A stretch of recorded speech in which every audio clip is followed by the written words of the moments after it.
tempelinnya pakai baut gitu, tapi VRM ini dia tidak ada kayak gitu karena it's supposed not to be attached on anything. Kenawai. Akhirnya beli yang polosan, terus ditempel. Setelah riset nemu namanya thermal tape. Mirip kayak double tape, tapi bisa mengantar panas. Keren kan? Aku juga baru tahu. Toko elektronik di depan tempatku aja baru tahu loh ada barang kayak gitu. Jadi thermal tape yang aku pakai itu mereknya 3M. Lihat review-review, lihat forum-forum katanya yang bagus mereknya 3M. Akhirnya ya udah beli thermal tape yang merek 3M.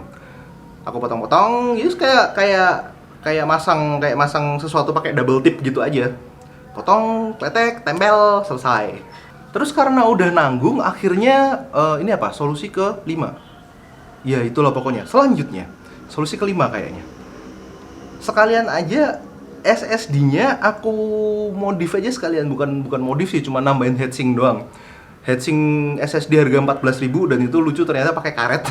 Sekalian aku pindahin heatsinknya dari yang tadinya deket sama headpipe, aku pindahin ke dekat harddisk biar agak jauhan dari headpipe. Solusi yang ke-6 buat yang punya uang dan tidak mau garansi laptopnya hilang. Kalian kalau misal modding kayak gini, kalian bisa beli spare part laptopnya ini. Jadi beli casing bawahnya doang. Terus yang casing aslinya disimpan, casing bawahnya kalau mau bolongin deh. Terus yang ternyata aku agak mess adalah ada spare part yang jual headpipe versi 2021, Asus TUF versi yang 2021. Aku nggak tahu itu bisa nempel atau enggak ya. Cuman bentuknya tuh sama banget ya, cuman ketambahan satu pipa gitu aja. Kalau misal ada yang pengen bener-bener nambah biar pendinginnya makin bagus, mungkin bisa beli yang model headpipe-nya ini. Cuman kalau nggak berani nyoba, bisa donasi ke saya, nanti saya cobain. Ngarep banget. Semacam kayak gitu. Cuman yang dua ini aku cari di Indonesia nggak ada, belinya dari luar. Dan yang headpipe aku nggak jamin itu bisa kepasang di model yang 2020. Cuman sekilas lihat komponennya sama, cuman beda headpipe doang. Harusnya itu bisa langsung kepasang. Solusi yang aku lupa ini solusi yang keberapa? 6 adalah ganti thermal paste. Thermal paste ini aku sebenarnya ini kan termasuk laptop baru ya. Laptop baru harusnya emang belum terlalu butuh ganti thermal paste. Cuman kemarin di beberapa forum dan ada teman-teman juga yang ngasih tahu kalau thermal paste bawaan pabrik itu biasanya kurang bagus. Bukan di thermal paste-nya yang kurang bagus, bukan dari material thermal paste-nya yang kurang bagus, tapi dari cara pengaplikasiannya. Kan dia pekerja tuh, laptop banyak, biasanya kan pakai conveyor belt gitu kan. Trut. Dia biasanya kurang presisi lah, kurang presisi. Dan pas aku bongkar ternyata ya nggak terlalu sih sebenarnya, cuman ya udah karena udah dibongkar sekalian dan karena udah beli, aku pakainya thermal grizzly yang cryonaut. Fun fact, kalau misal beli yang thermal paste itu kan ada ukuran 1 gram, itu pun udah lumayan mahal, harganya 75-80 lah. 75-80, dapatnya cuma 1 gram, kecil banget. Tadinya ini cukup atau enggak, ternyata itu bisa dipakai di 2 laptop, 2 CPU 2 GPU. Aku aplikasiin itu di 2 laptop dan ternyata cukup. Jadi nggak perlu yang, kalau cuma buat 1 laptop nggak perlu beli yang banyak-banyak, yang 1 gram aja cukup. Setelah aplikasiin itu, akhirnya kita mulai ke tes. Maksudnya setelah di modding kayak gitu, ngefek atau enggak, atau ternyata cuma halu doang, kan males banget ya.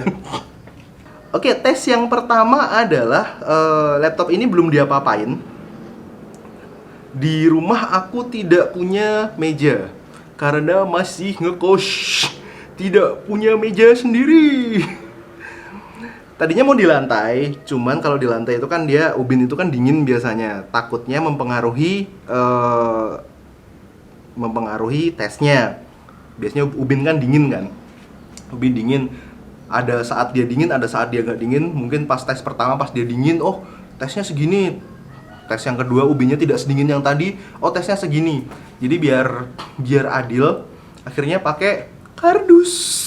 Stress test yang aku pakai adalah AIDA 64 Cuman di situ aku tidak tahu gimana caranya mengaktifkan GPU-nya.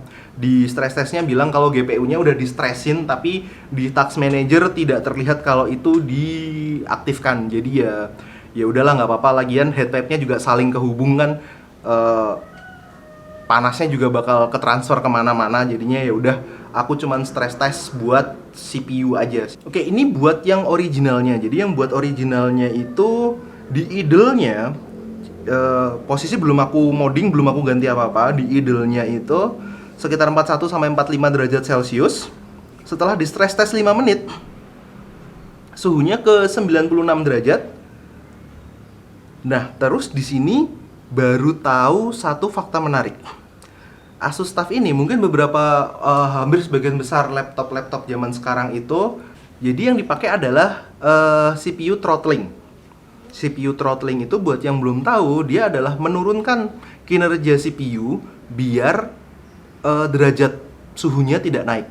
Jadi mau dipaksa kayak apapun, suhu mentok paling atas dari CPU-nya si Asus TUF ini adalah 96 derajat Celcius. Karena itu yang kita perhatiin adalah persenan dari CPU-nya. Jadi nunjukin kalau CPU itu ngeload berapa persen. Jadi namanya CPU throttling itu dia ngurangin kemampuan di CPU-nya, dia biar panasnya nggak nambah lagi. Ribet kan? Sok-sokan beli laptop gaming sih ente cuman buat sekolah online juga nyusahin orang tua sukanya deh.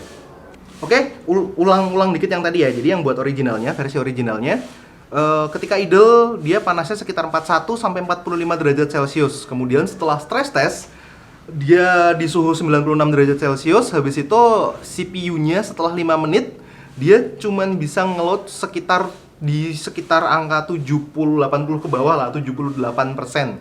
Sekitar 78%. Kemudian stress test yang kedua adalah stress test yang dilakukan tanpa casing. Jadi mikirku adalah gini, kalau lubang udara itu penting buat masuk udara dan lain sebagainya, ya udah sih casingnya dibuka aja gitu. Casingnya dibuka aja, dan menurutku tanpa casing itu adalah kondisi yang paling logikanya ya, kondisi yang paling ideal karena udara bisa masuk dari mana aja. Bahkan dia kesentuh udara luar langsung gitu kan. Jadi tanpa casing bawah.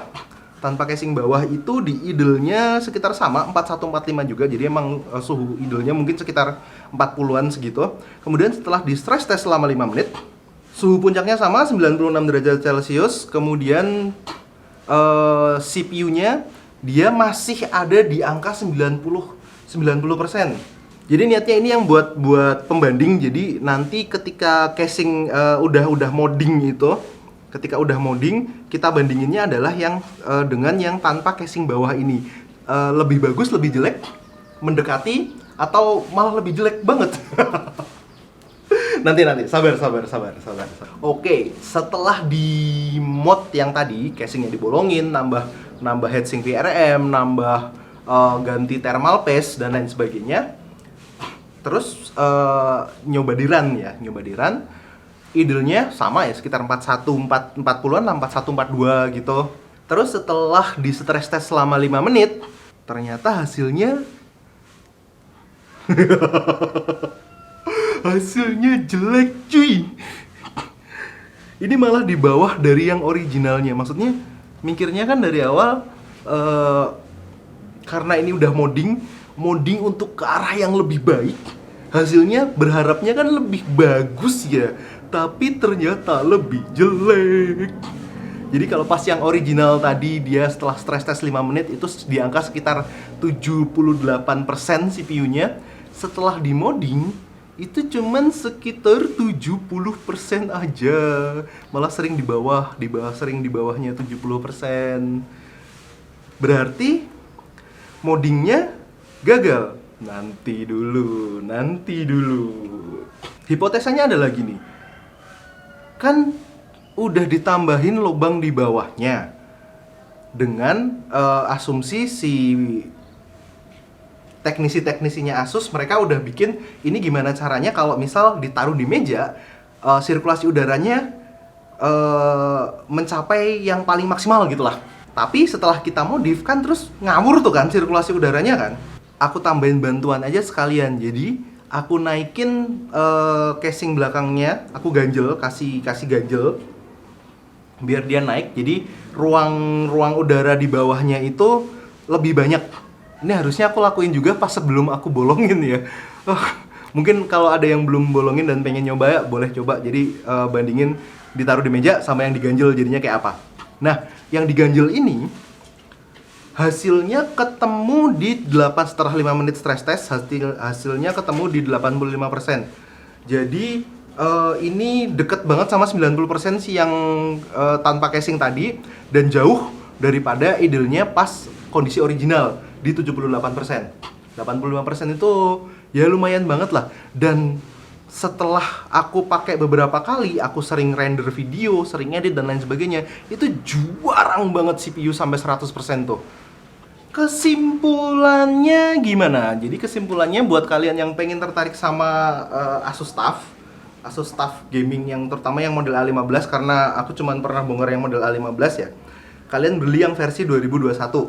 Di situ pendinginannya udah jauh lebih bagus, headpipe-nya juga lebih banyak, dan harusnya sih lebih oke daripada versi yang 2020. Tapi kalau yang udah terpaksa beli yang 2020 dan masih sering ngeluh panas, pakai kalkulator aja. Kalau misal berani modding kayak tadi nggak apa-apa, tapi nggak se-ekstrim itu nggak masalah. Soalnya yang modding yang aku lakukan ngerusak garansi. Solusi ringannya bisa ditambahin dengan daripada vakum versus cool pad. Kalau aku lebih suka vakum, lebih pilih vakum. Mungkin bisa ditambahin vakum cooler buat laptop. Tapi kalau pengen yang ekstrim, bener-bener ekstrim, tambahan sebelum closing, kenapa aku ngebet banget ngilangin garansi cuma demi nambah dingin si Asus TUF-nya ini. Jadi laptopku yang lama, sebelum aku beli Asus TUF ini, laptopku yang lama itu rusak gara-gara aku sering render. Padahal aku ngerendernya itu udah pendinginannya udah aku pikirin bener-bener. Aku tambahin kipas angin, aku kasih vakum, aku kasih cool pad dan lain sebagainya, dan itu aku kasih jeda juga buat render. Cuman namanya laptop ya tidak sesangar PC. Nah, laptopku yang lama gara-gara keseringan buat render, mungkin karena panas kinerjanya tuh terus turun. Aku tidak mau itu terjadi pada barang seharga belasan juta yang aku beli ini. Jadi daripada, ya karena emang aku belinya niatnya buat konten kreator ya, maksudnya buat sering render, sering mungkin bakal sering panas gara-gara ngerender video. Jadi daripada nanti udah mulai degradasi komponen. Dia di cover berapa tahun sih? 2 tahun sih kalau nggak salah. 2 tahun garansi kan, dan itu pengalamanku di laptop yang lain, walaupun aku siksa 2 tahun itu tidak pernah terjadi apa-apa. Tapi setelah garansinya habis baru deh. Itu ya mungkin akal-akalan pabrikannya, tidak tahu. Saya itu cuma asumsi. Cuman daripada gitu kan, ya udah sih garansinya ikhlasin aja, terus biar buat menjaga komponen laptopnya jauh lebih awet. Oke? Kayaknya udah panjang banget. Terima kasih udah menyaksikan. Semoga ini bermanfaat buat kalian yang membutuhkan. Karena aku dari kemarin nyari video kayak gini nggak nemu-nemu, sebel banget. Thank you banget udah nonton. Ini bukan channel teknologi. Aku pakai laptop di sini sebagai bahan dari seorang content creator, seorang fotografer. Jadi misal subscribe gara-gara mengira ini adalah channel teknologi, ya tidak apa-apa. Oke lah, kalian harus ngapain? Subscribe, like, komen. Kalau ada pertanyaan atau saran, tinggalin di kolom komentar. Thank you for watching. Assalamualaikum warahmatullahi wabarakatuh.